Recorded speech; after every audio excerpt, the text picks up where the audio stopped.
Paranormal King Radio Network at ParanormalKing.com.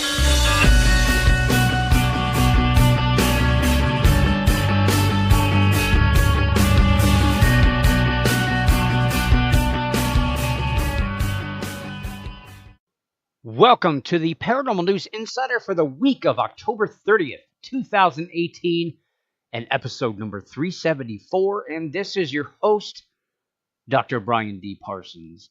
And well, this week is not a live show, so I'm not sitting in the chat room tonight. I'm actually down in Westerville, Ohio, the Westerville Public Library, doing a live presentation. So this is not live. And this week we are going to be giving you a special Halloween edition of the Paranormal News Insider. And if you've been a fan of this show in years past, you know this is something I do every year, or try to do every year at least. And I didn't want to leave Halloween empty this year with knowing I wasn't going to be able to do a live show, which I prefer to do. But in the years past, I've done the same thing. Last year, I brought some facts, figures, and some stories about Halloween, as well as the oldest ghost story ever known. Granted, I did that live, but however, this year, like I said, I'm doing a presentation, the last one of the year for me, so I'm kind of excited about that, to get the rest of the year off. So far, I don't know, probably won't be doing any in-house public appearances. I may do maybe a radio show or two. I don't know. We'll see. But looking back, the year prior, 2016, I presented the episode Hitchhiker from the radio play show Suspense. That was back from September 2nd, 1942. And the play starred Orson Welles and was adapted to in a 1960 episode of The Twilight Zone. And in 2015, I presented the Ralph Edwards-produced Suspense radio play show and the episode called Ghost Hunt from June 23rd, 1949.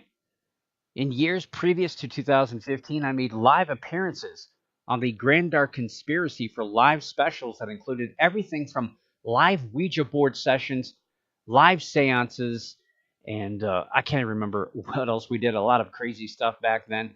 And in 2014, probably my favorite radio interview of all time, it was a live 2-hour interview in the studios of WQTT AM out of Marysville, Ohio, following my Westerville Public Library appearance back in, again, 2014. And this year, 2018, is my 10th consecutive year in that library. So you can see why it was such a big deal for me to actually miss my show tonight. But you're in luck. You're not going to miss the show.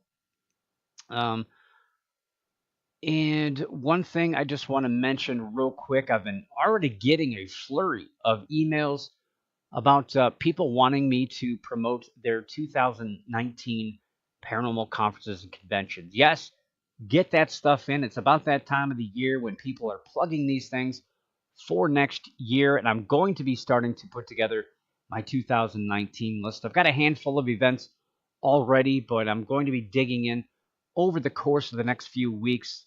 My hope is throughout November, I'm going to get a lot of events online and put into place, and we'll be sadly saying goodbye to my 2018 list and be updating the entire list. And, I'm kind of adding 2019 events at the end of the 2018 stuff, but I think probably halfway through this month, I'm going to convert it to 2019 with just a few 2018 events sprinkled in for good measure.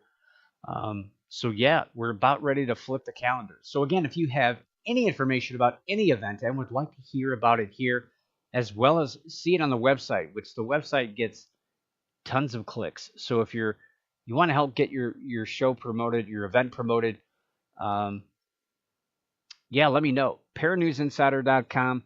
Click on the events tab. Check it out. If you don't see your event, you can email me or get a hold of me through the contact tab on the website at paranewsinsider.com.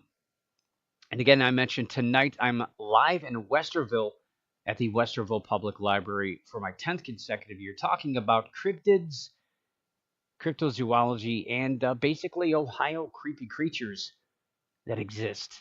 Uh, Always excited about that. Love that library, and I love speaking at libraries nonetheless. They're all exciting, they're all fun, and they're all interesting. And as far as news, I did have a few bits of news, but it's really nothing earth shattering or earth shaking. Just a couple of UFO stories that turned out to be identifiable stuff. And so I don't want to bore you tonight with talking about some of the same old stories, as tonight you're geared up for Halloween. And Halloween is actually tomorrow. And I know this show is going to be broadcast also on November 5th. I'm taking that week off as well. So if you're listening in, sorry, November 6th, good grief, I'm behind here. So if you're listening live on October 30th or you're listening on November 6th, I appreciate you, and I will be back the following week. So, yes, on the 13th, it's not Friday, it's Tuesday, November 13th, I'll be live back in the studio, back from a short break, well-deserved break here during the silly season, as it is. It's kind of like our new year almost for those of us in the paranormal. So it's kind of a reset button in a little bit. Plus, I've got some of the big stories. I'll be putting that together for the end of the year coming pretty soon. We'll talk a little bit more about that as we get deeper into November and hopefully not too much deeper in the snow. But it's coming. That weather is right around the corner. But let's not get too far ahead of ourselves. And we know that on Thursday morning, we're going to be hearing Christmas songs in the malls and in the stores. But man, can we just enjoy Halloween? And like I mentioned at the top of the show, I've done facts and figures about Halloween. I did some studies about Halloween. We talked about some of the top costumes and things like that last year. And one topic I've always seemed to avoid because I see a lot of people talking about it, a lot of people blogging about it, is the actual history of Halloween. So that's one thing I've never tackled here, and it's I did want to talk about it last year, and I remember a few people mentioning that. Hey, how come you're not talking about the history of Halloween? Well, you're in luck because this year's Paranormal News Insider special Halloween edition, we're going to be talking about the ancient origins of Halloween and some of the history and traditions. I think there's a little bit of confusion with some of these things, and I do want to talk about this because I think it's interesting how some of our traditions that we have here in 2018, and maybe you grew up with some of this stuff, where some of these things come from. I think it's important for us to remember and reflect on where things come from, our folklore, our culture, our traditions. Where do they actually come from? Well, here in the United States, we are really and truly a melting pot. So most of our traditions surrounding Halloween have come from other countries and throughout time. So what I'm going to bring to you here is kind of a combination of a few different pieces of information. The main piece here is actually from a kind of, I guess you'd call it a blog on the History Channel's online website at history.com. And they have a History of Halloween link.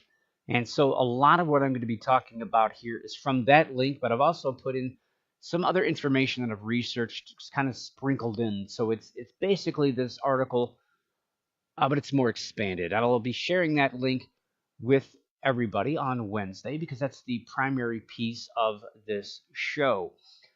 So, ancient origins of Halloween. Halloween's origins date back to the ancient Celtic festival of Samhain, and the festival's name pronunciation seems to take a lot of focus. And I know the guys in the television show Supernatural. I had to stop and rewind this, and I'm going to be honest with you. I'm not too big on paranormal television shows. I do like to watch them every now and again, but more often than not, I end up throwing things at the television. And this, when I first heard them pronounce Samhain, and they pronounced it Samhain, which is wrong, It looks like it. That's how it's spelled. I get it.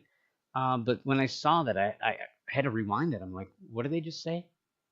I was a little shocked. Anyway, the the Celts who lived 2,000 years ago in the area, which is now called Ireland, the United Kingdom, and northern France, celebrated their New Year on November 1st. So this day marked the end of summer and the harvest, and the beginning of the dark, cold winter, a time of the year that was often associated with human death. Wow, did you hear that? I hear crackling of a fire. Suddenly getting warm in here in the studio. Well, just kick back and relax and listen to the crackling of the fire as I tell you the story of Halloween. Well, the Celts believed that on the night before the new year, the boundary between the worlds of the living and the dead become blurred. On the night of October 31st, they celebrated Samhain, and when it was believed that the ghosts of the dead returned to Earth. In addition to causing trouble and damaging crops, the Celts thought that the presence of the otherworldly spirits made it easier for the Druids, or Celtic priests, to make predictions about the future. For a people entirely dependent on the volatile natural world, these prophecies were an important source of comfort and direction during that long, dark winter. To commemorate the event, Druids built huge, sacred bonfires where the people gathered to burn crops and animals as sacrifices to the Celtic deities. During the celebration, the Celts wore costumes typically consisting of animal heads and skins, and attempted to tell each other's fortunes. That's an interesting one. When the celebration was over, they relit their hearth fires, which they had extinguished earlier that evening, from the sacred bonfire to help protect them during the coming winter. By 43 AD, the Roman Empire had conquered the majority of Celtic territory. In the course of the 400 years that they ruled the Celtic lands, two festivals of the Roman origin were combined with the traditional Celtic celebration of Samhain. So that's when it began, the blending of ceremonies. And yes, the first was Feralia, a day in late October when the Romans traditionally commemorated the passing of the dead. The second was a day to honor Pomona, the Roman goddess of fruit and trees. The symbol of Pomona is the apple, and the incorporation of the celebration into Samhain probably explains the tradition of bobbing for apples. I'm sure you might have done that once or twice. That is practiced today on Halloween, and to me it never made sense. What the heck are we doing bobbing apples on this weird holiday where we're all dressing up and trying to get candy? So that kind of starts to shed a little bit of light onto some of these confusing things that don't seem to tie in together. It's because they don't. They're tying in other holidays, other traditions. And another one is All Saints' Day. So on May 13th, 609 AD, Pope Boniface IV dedicated the Pantheon in Rome in honor of all the Christian martyrs, and the Catholic feast of All Martyrs' Day was established in the Western Church. Pope Gregory III, who took over the papacy in 731 until his death in 741 AD, expanded the festival to include all saints as well as all martyrs, and moved the observance from May 13th to November 1st. By the 9th century, the influence of Christianity had spread into the Celtic lands, where it gradually blended with and supplanted the older Celtic rites. In 1000 AD, the Church would make November 2nd All Souls' Day, a day to honor the dead. It's widely believed today that the Church was attempting to replace the Celtic Festival of the Dead with a related Church-sanctioned holiday. That would never happen, would it? Well, of course. Well, anyway, the All Souls' Day was celebrated similarly to Samhain, with big bonfires, parades, and dressing up in costumes as saints, angels, and devils. The All Saints' Day celebration was also called All Hallows or All Hallowmas, and the night before it, the traditional night of Samhain in the Celtic region, began to be called All Hallows' Eve, and eventually, yes, Halloween. Celebration of Halloween was extremely limited in colonial New England because of the rigid Protestant belief systems there.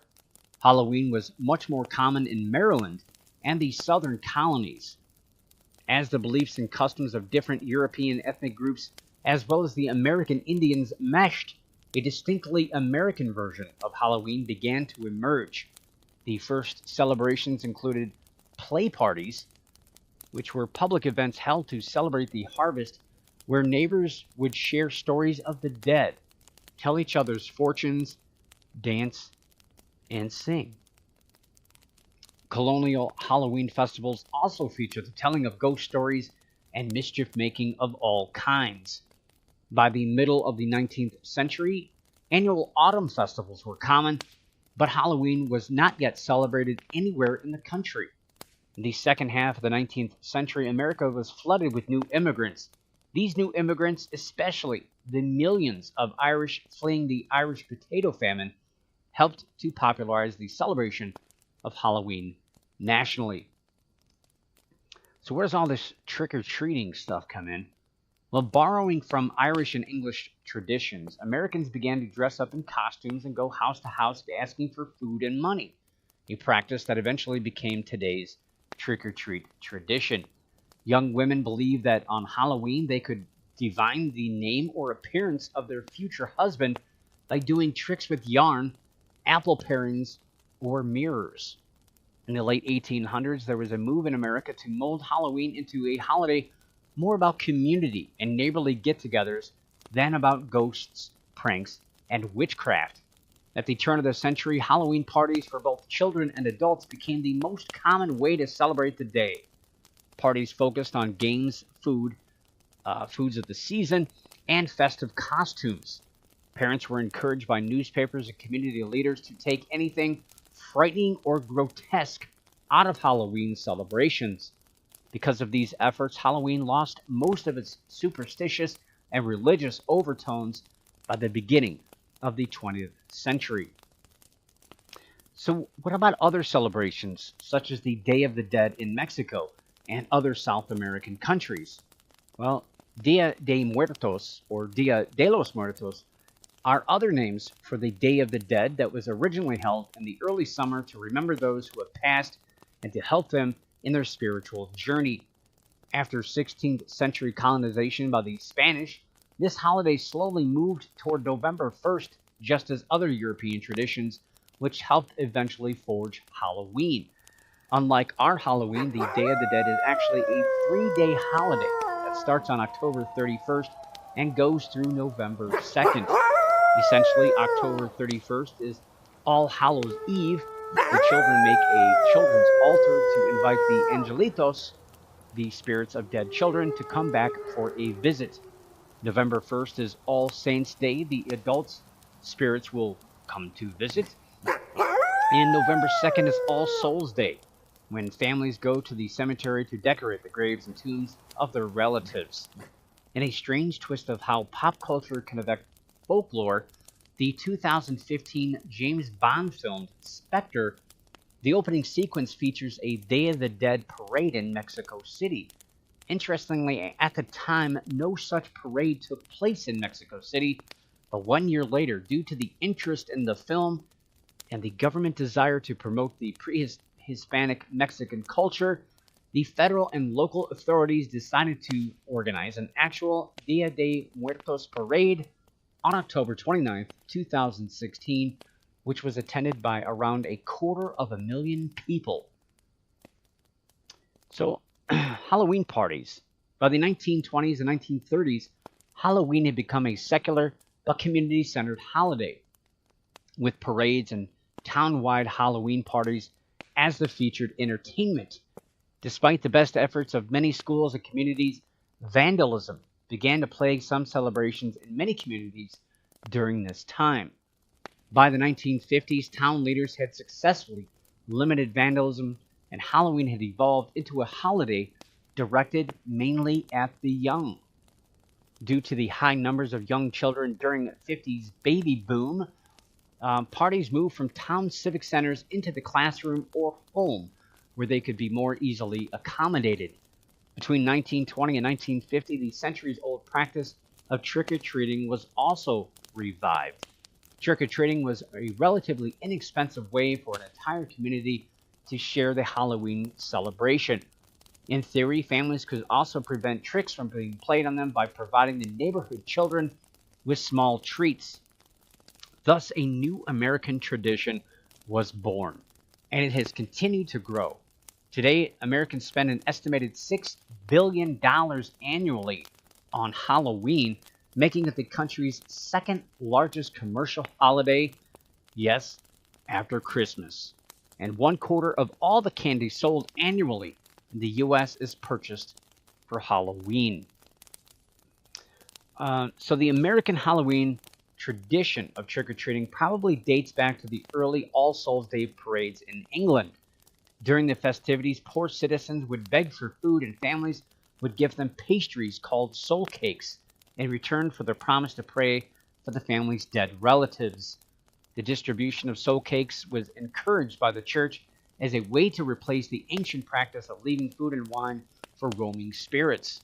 The practice, which was referred to as going a-souling, was eventually taken up by children who would visit the houses in their neighborhood and be given ale, food, and money. The tradition of dressing in costume for Halloween has both European and Celtic roots. Hundreds of years ago, winter was an uncertain and frightening time.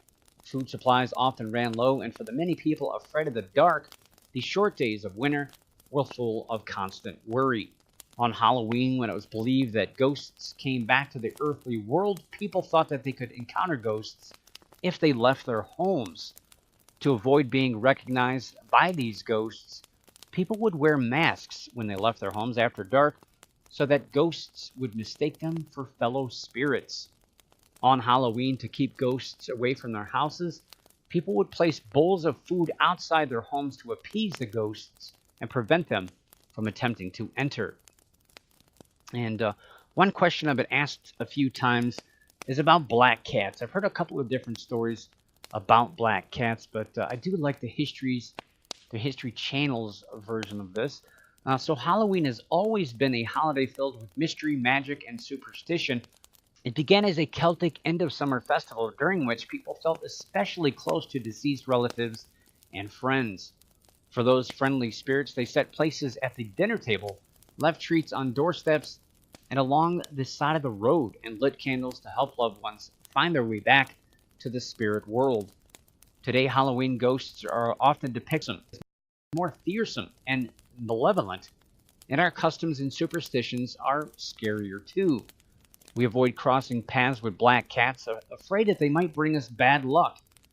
Well, this idea has its roots in the Middle Ages, when many people believed that witches avoided detection by turning themselves into black cats.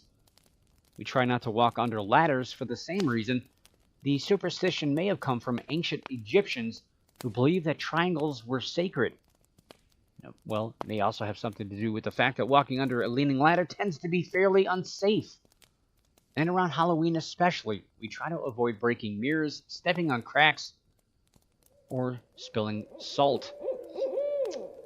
But one thing is missing here, and this is something that we don't do anymore. What about the Halloween traditions and beliefs that today's trick-or-treaters have forgotten all about? There's a lot of things here. Many of these obsolete rituals focused on the future instead of the past, and the living instead of the dead. In particular, many had to do with helping young women identify their future husbands and reassuring them that they would someday, with luck, by next Halloween, be married.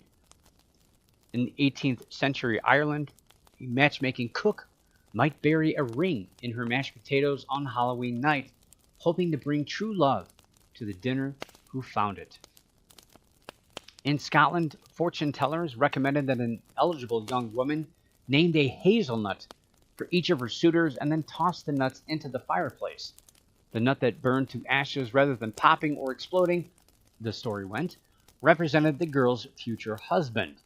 In some versions of this legend, the opposite was true. The nut that burned away symbolized a love that would not last. Another tale had it that a young woman ate a sugary concoction made out of walnuts hazelnuts, and nutmeg before bed on Halloween night, she would dream about her future husband. Young women tossed apple peels over their shoulders, hoping that the peels would fall on the floor in the shape of their future husband's initials. Tried to learn about their futures by peering at egg yolks floating in a bowl of water, and stood in front of mirrors in darkened rooms, holding candles and looking over their shoulders for their husbands' faces. I think that's evolved into some other scary things. Other rituals were more competitive. At some Halloween parties, the first guest to find a burr on a chestnut would be the first to marry. At others, the first successful apple bobber would be the first down the aisle. Of course, whether we're asking for romantic advice or trying to avoid 7 years of bad luck, each one of these Halloween superstitions relies on the goodwill of the same spirits whose presence the early Celts felt so keenly. And that's your history of Halloween this year. And that's not all. For your special Halloween treat this year, I present to you another episode of the radio drama Suspense, and an episode that aired on November 24th, 1942, titled The Body Snatchers. The radio play has nothing to do with the 1955 book and subsequent movies of interstellar spores that set out on taking over human bodies. It was, however, the basis for a 1945 film called The Body Snatcher, which was the last film to feature Boris Karloff and Bela Lugosi. Body snatching was a lucrative business, since prior to the United Kingdom's Anatomy Act of 1832, only bodies of men condemned to death were to be available for dissection by medical experts. Of the near 500 cadavers that were needed by a variety of professionals for dissection, only about 10% were legally available. The rest came from those who, illegally dug up bodies. These men were known as body snatchers, or as resurrectionists, or even as resurrection men. This was just a misdemeanor in the United Kingdom. As long as no jewelry or other items were stolen, it was a crime that many were willing to risk. William Burke and William Hare were arrested and found guilty in 1832 of killing 16 people so that their bodies could be sold in this underground market. And not long after, a group known as the London Burkers were also arrested for murdering people for this practice. The radio drama you are about to hear is a fictionalized story based on these all too real and all too gruesome events. Be aware as well that body snatching was not limited to England, as it happened all over the world, and rumors persist that this practice might still be happening where you least expect it.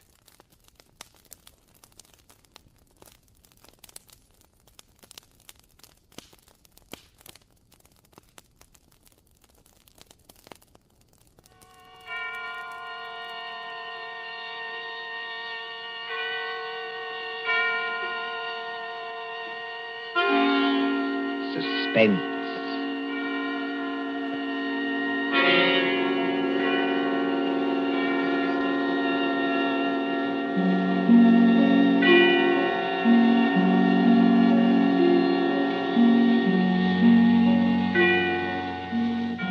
The hushed voice, the prowling step in the dead of night, the crime that is almost committed, the stir of nerves at the ticking of the clock, the rescue that might be too late, or the murderer who might get away.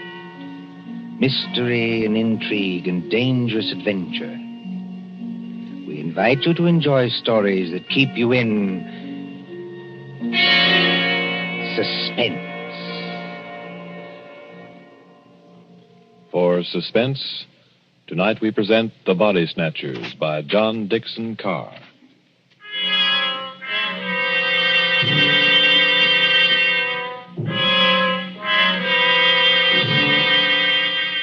Beware of the body snatcher who prowls after dark. Beware of the graves he robs. Beware of the murders he commits to provide new corpses for the doctors. Up to the year 1832, the Body Snatchers terrorized England. According to the law, only 4 bodies a year could legally be supplied to the surgeons for anatomical study. And even these were a monopoly granted to the Barbers and Surgeons Company of London. But the study of surgery had to go on. In hundreds of medical schools all over England, perfectly reputable doctors were compelled to buy bodies and ask no questions. In 1828, burst the scandal of Burke and Hare, who found grave robbing too slow and murdered 16 persons in order to supply Dr. Knox of Edinburgh. And so, out of basic good purpose, sprang the evil of the Body Snatcher.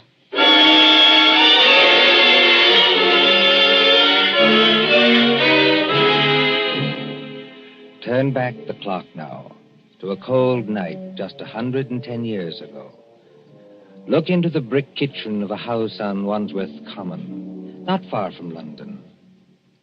There, in the light of a tallow dip, sits old Mother Slade in her draggled bonnet. What's a keeping 'em? 2 hours. 2 mortal hours by the Dutch clock. And they're not here yet. Mother Slade? The graveyard not half a mile off. And once I thought I heard church bells ring. And once... Mother Slade, did you call? No, my girl, I did not call. But I thought I And heard... what are you doing up at this hour, my girl? I was only locking up, Mother Slade. Ain't it enough to have taken you over from a good-for-nothing mother not worth the gunpowder to blow her up? Please, Mother Slade. And given you a good home and brought you up practically like a lady with only the housework to do? I'm sorry, Mother Slade. Only I wish you wouldn't talk like that about me own mother. And what do you do, Peggy Lester? You stop up until this hour. You mislay me snuff box 20 times a day. I was only going to say I thought I heard a horse and cart in the lane. In our lane? Yes, Mother Slade. There it is now. Yes. Easy, my dears. Drive easy with the merchandise. The doctors don't like it if you bump the merchandise. Merchandise, Mother Slade? What's that? I'll tell you what it is, my girl. I didn't mean anything, Mother Slade. It's your Uncle Matt and your cousin Rob are coming home from their business. That's what it is. You hear that, Peggy Lister? I didn't mislay your snuff box. It's on the table. And if you don't want me to take my fingernails to you instead of a strap, you get on up to bed this minute, do you? Yes, Mother Slade. I'm a-coming, my dears. Don't be impatient. I'm a-coming. Nasty dim light this candle gives. Oh, old Mother Slade has got the rheumatics so cruel she can hardly move. Just pull back the bar, open the door. Well, Matt, did you get it? Did we get it? Strike me blind, but that's a good one, ain't it, Rob? Stir the gab, can't you? Get inside and close the door. They ain't after you. Ain't they? Can't you hear anything? I thought I heard church bells. More like a perishing funeral bell, if you asks me. Take it easy, Rob. Take it easy. We've shaken them off. Have we? I wish I was as certain as some people.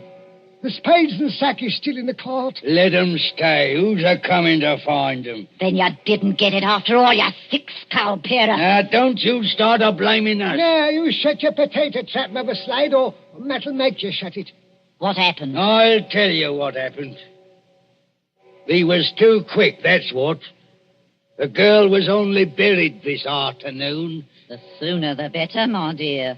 What's the good of the merchandise if it ain't fresh, eh? You hold your noise and listen. We left the horse and cart outside, like we always do. We creeps up to the lich gate of the churchyard. Walk softly, Matt. Walk softly, Rob, in your oily beaver hats and neckcloths, under the starlight and the white frosted elms. Take care of the graves, too. Spring guns may be set in some of them to protect the dead from marauders.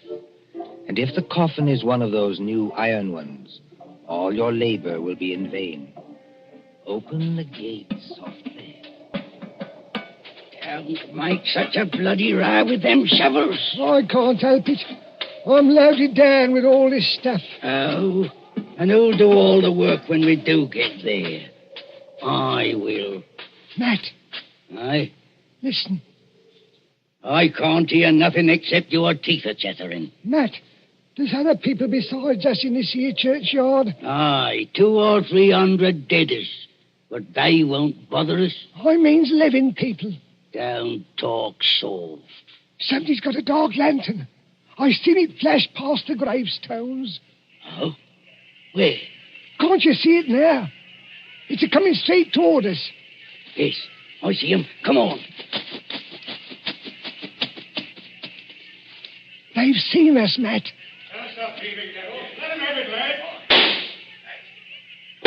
Easy, that's it, Rob. Down beyond the gravestones. Crouch down. They can't shoot through stone. Matt, it says here, sacred to the memory It's of... the girl's relatives. They've been watching her grave. All the way, boys. They want to get out now, they'll have to climb the wall. Oh, Struth. If only I had me Barkers. First time in 2 years I've gone without a brace of pistols, and this happens. But you ain't got your barkers, Matt Patterson. I got what's just as good. Give me a shovel. What are you going to do? Charge 'em. This here shovel's got a nice edge. Oh, you daft. They'll have to take time out to reload, won't they? Hear that? Somebody started the bell. That'll bring down every peeler within a mile. If you want a tithing ticket and a neck in a rope, stop where you are. But if you don't want to get scragged before your time, follow me. That's all there is to it, Mother Slade. We went out by the gate, and blow me if they could stop us. You perishing numbskulls. Did they recognize you? No, we had our neckerchiefs around our eyes. And did you do it? I don't know. There's blood on the shovel. No, there ain't, Mother Slade. I wiped it off. Anyway, we're here. What I want now is a Christian fire to sit by, and a drop of spirits to warm my stomach. There's no spirits in the house, Matt Patterson. Don't you lie to me, you ugly mouth. Let go me hand, Matt Patterson. I'm warning You better you. let it go, Matt. There's no spirits. Only half a loaf of bread. Don't I know it? I haven't tasted a drop of gin all day. And the black dog's on me back. Well, Hark at what I say. The doctor was promised a corp tonight. All right, dearie, he gets a corp tonight. Oh, there's that funeral bell again. what's the clock, old hag? Come on, spit it out. A nice young corp without any trouble or bother. Aye. What about young Peggy upstairs? Strike me blind. What about it, eh? You'd have to be mighty careful. Why? You'd have to smother her with a pillow while I sit on her legs. That's what Burke and Eyre done up in Edinburgh. Then you don't leave any marks on them. See? Here, off a tick, wait. What? If the doctors see they've been polished off, just plain murdered, they won't have nothing to do with it. Leastwise, they don't like it. Like it or not, dearie, they all do. Who's buying the beef tonight? Dr. George Arnold. Him? The young fella out Fulham way? That's the man, dearie. But I thought he was too pious and holy to play. That's what Dr. Arnold thought, too, till they started putting the screws on him at Bart's College. No corp, they said to him. No lecture. No lecture, no students. It all comes to it, dearie, sooner or later. What beats me is why they got to have these bodies.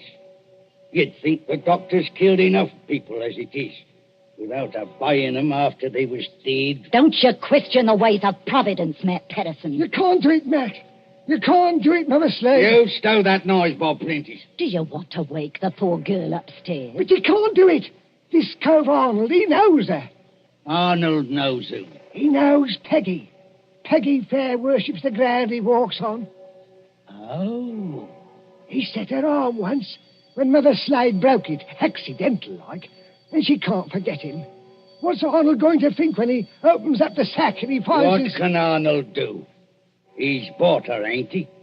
He can't go to the police and say he's bought it. Peggy.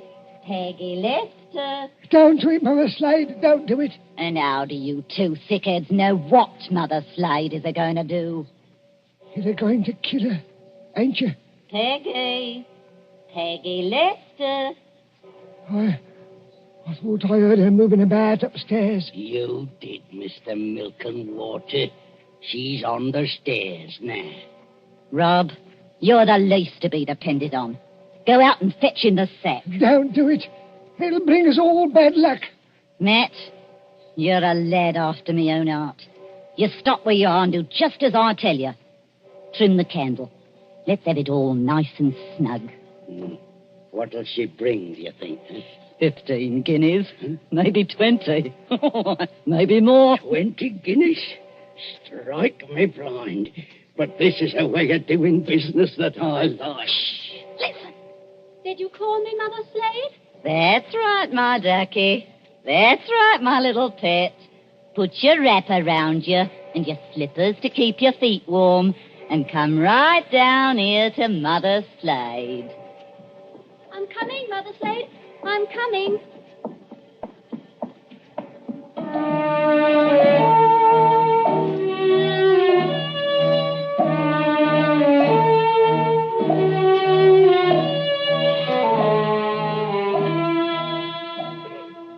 Who in those times would be a surgeon and still be an honest man?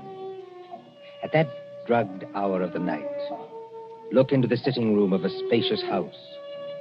Many candles are still alight there, though they have burned down nearly to their silver sockets. There is Chinese paper on the walls and a turkey carpet underfoot. In front of the fire, now almost out, sits Dr. George Arnold with his bottle green coat and heavy hair.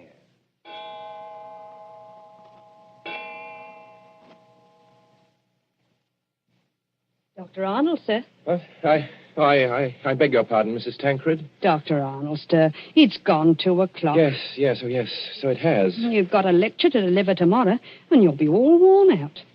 Why don't you go on up to bed? Mrs. Tancred. Yes, sir? You're a jewel of a housekeeper. I admire you, and I can't do without you, but would you please go away and let me alone? Sure, I'm very sorry, sir. No offense intended. Stop. I shouldn't have said that. I'm thinking too much, perhaps. And smoking too many cigars, if you'll excuse me. Why must they keep tolling that bell at East Hill Church? Why must they keep it up all night? Well, sir, Elsie says the parson told them to do it. Elsie. Wait. Who is Elsie? Dr. Arnold, sir. I know you're always up in the clouds, mooning over books and whatnot, but I did think you'd recognize the name of your own parlour maid. Oh, that Elsie. I see. Well? Elsie says it's because of the murder in the churchyard. What murder? 2 resurrection men. Body Snatchers, sir. Oh, you wouldn't know anything about such people. No, of course not. They were caught trying to rob a grave, but they got away. One of them was a horrible big fella. Split Willie Kendrick's head open with the edge of a shovel. Is anything wrong, sir? No, not exactly. Well, I thought for a second, seeing how you looked. Did they get the body? Yes, sir. It was Willie Kendrick.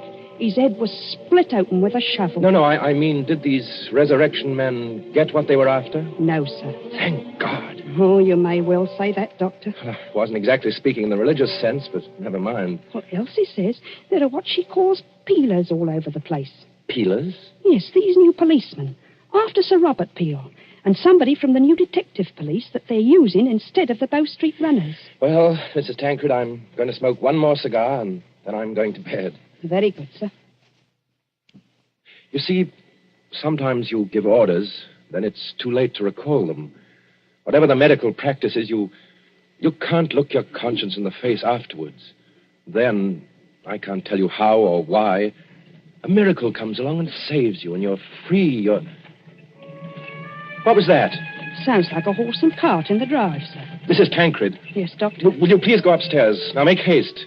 But if it's visitors, sir, or even a patient... Mrs. Tancred, you heard my instructions. Obey them. Sir, there's the front door Yes, bell. I heard it. For the last time, go away.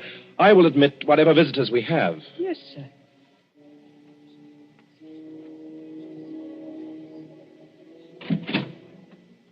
Good evening, dearie. Oh, come into the sitting room here, Mrs. Slade. La, sir. Just call me Mother Slade. You don't hardly seem natural or friendly to hear anything else. It's a pleasure to curtsy to you, Doctor. Coo. What a lovely room. I suppose... Your candles is going out, though. One by one. Poof. Then you'll be in the dark. I suppose you've come to report failure. Failure, dearie?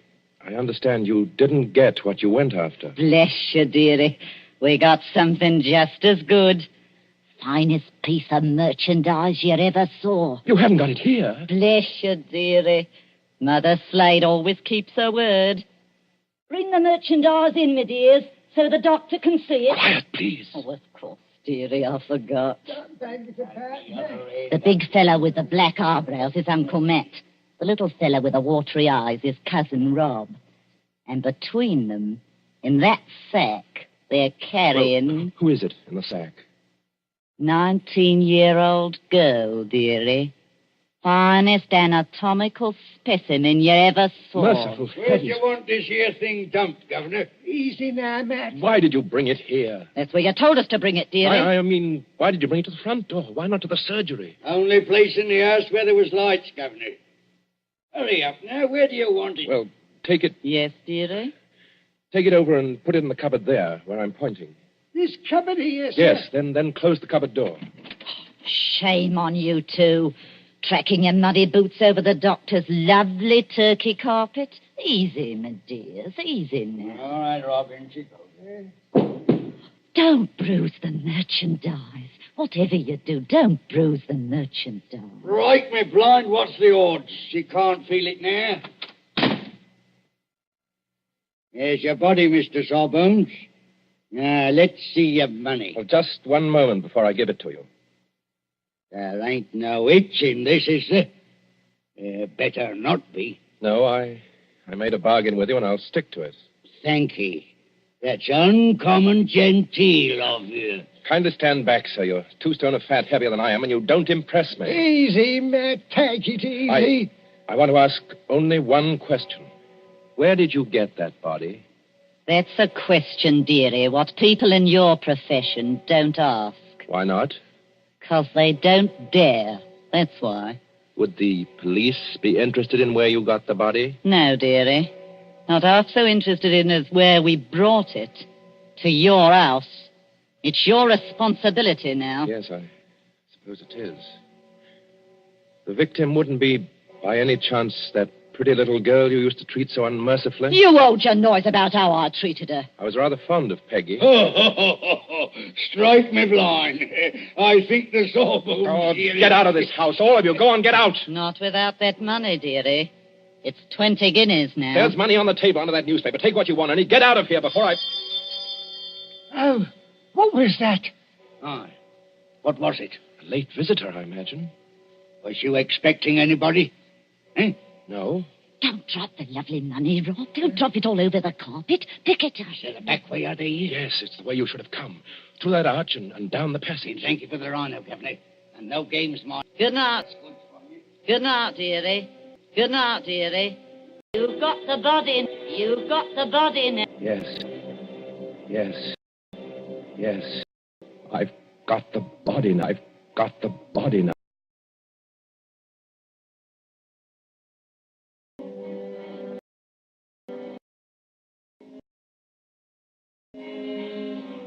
Poor little devil. Dr. Arnold, sir? In heaven's name, Mrs.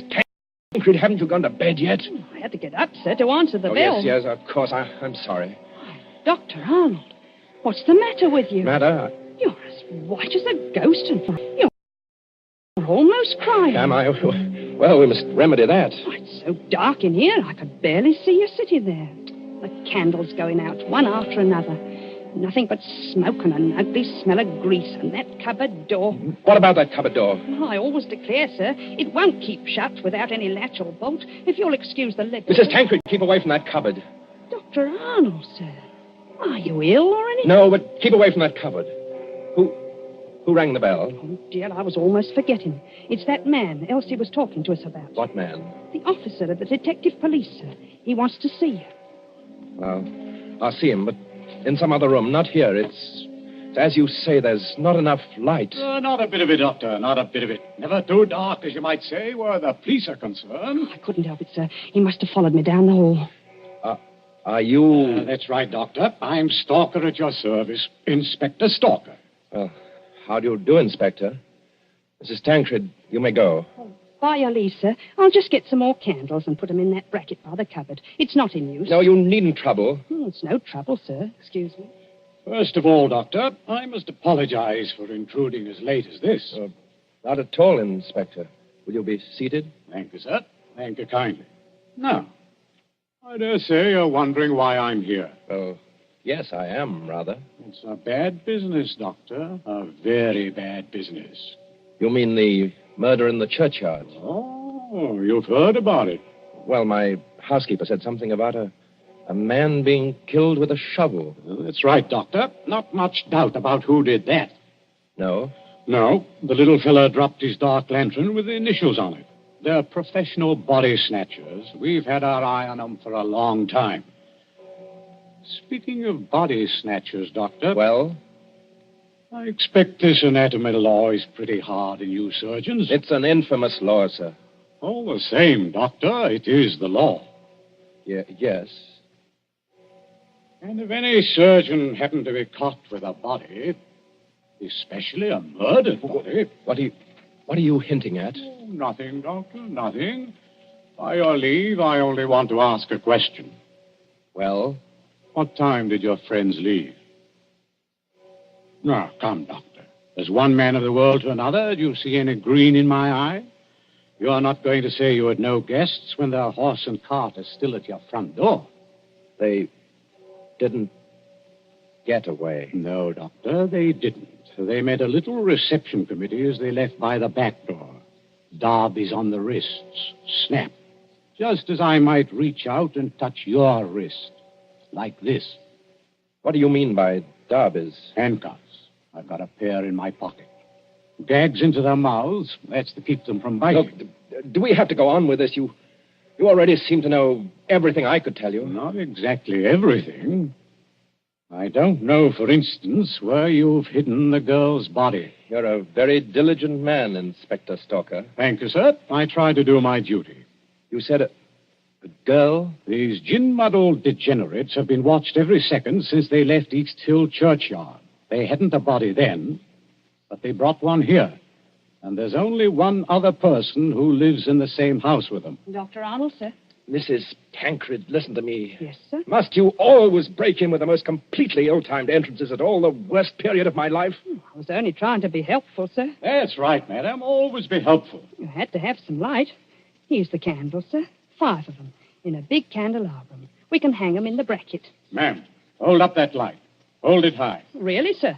I'm not in the habit of being spoken to as... Hold it high, I tell you. Do as the inspector tells you, Mrs. Tancred.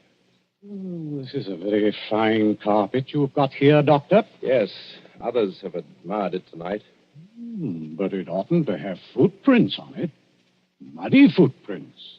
Footprints leading from the door, past the sofa, past the hearth, over to that cupboard. Quite correct. I think that's done it, Dr. Arnold. I think it has, Inspector Stalker. We couldn't have proved anything against you for that churchyard business, but this... Let me open Bluebeard's cupboard, Inspector. Let me be the first to show you what's inside. You wanted a certain body. It appears you've come to the right place. Now, look. Lord Almighty. I'm the body, Mr. Police. Standing up, I'm very much alive. And I'm wearing a nice new dress that the doctor gave me. That I gave you? Don't say anything. Please don't say anything. Stop a bit, miss. Aren't you Peggy Lester? Yes. Just because the doctor has to be so terribly respectable, and a girl who's fond of him has to come here in secret. Wait a minute, everybody. Peggy Lester, you're lying. I am not lying. So that's it. Why didn't I guess it? It's the oldest body snatcher's trick in the world. Is it? Of course, the old pinch penny like Mother Slade couldn't sacrifice a good household grudge. Of course they brought the body here, instead of taking it to the surgery, where it might get locked up. Could you be persuaded, Inspector, to tell us just what you're talking about? The Body Snatchers, sir. Well, what about them? They take a living accomplice and put him into a sack and sell him to a green doctor as a dead man. Yes, but see here, They get the best price they can. Then in the middle of the night, that accomplice gets up and robs the doctor's house. And the doctor can't tell us because he's bought illegal goods. I never intended to go through with it. No, young woman? I tell you, I wasn't going to rob the house. They made me do this. I was going to tell Dr. Arnold. When I found out where they were taking me, I pretended to go through with it so I could warn the doctor. They can hurt so much, you'll agree to almost anything. Oh, that sounds like the truth, but it puts me in a funny position and no mistake. well, your three murderers, Inspector, seem to be leaving. Yes, they're leaving right enough. Trussed up like fowls and under guard. Does anybody go with them? Well, how can anybody go with them? I'm willing to believe this girl acted under threats. She's committed no crime. And I don't for the life of me see how we can touch you. Can't touch me? No, sir. And confound you for making me lose a night's sleep. There's no body. You didn't even buy a body. Will you tell me, Doctor, just what crime you've committed?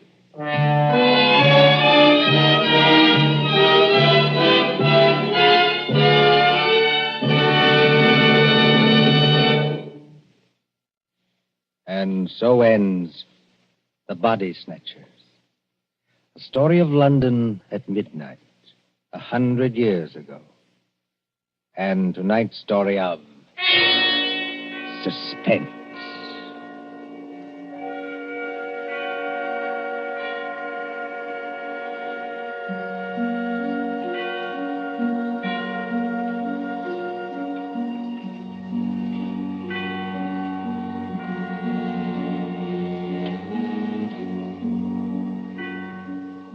Columbia presents these tales of mystery and intrigue and dangerous adventure for your relaxation and enjoyment.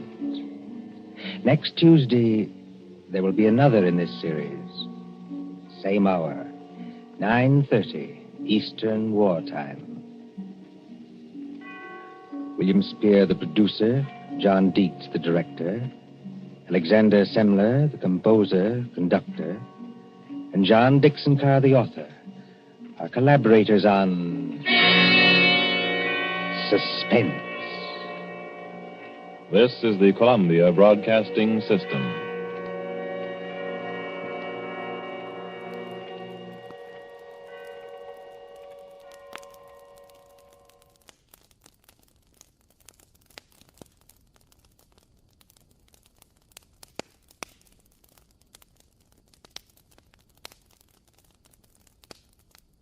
And thank you for tuning into this special edition of the Paranormal News Insider, the special Halloween edition. And again, as I said earlier, tonight I'm not going to be live in the studio on November 5th, but I will be back on November 13th live in the studio. And so you may be hearing this on November 5th, but rest assured, November 13th, we will be back in studio live with a brand new show.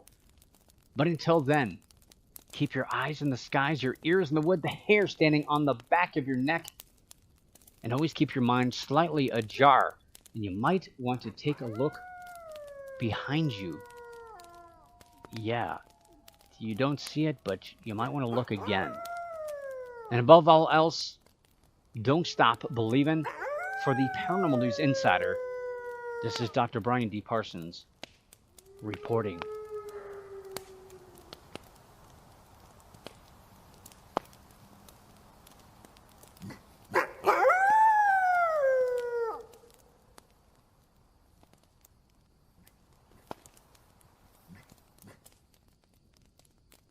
Have a safe and happy Halloween.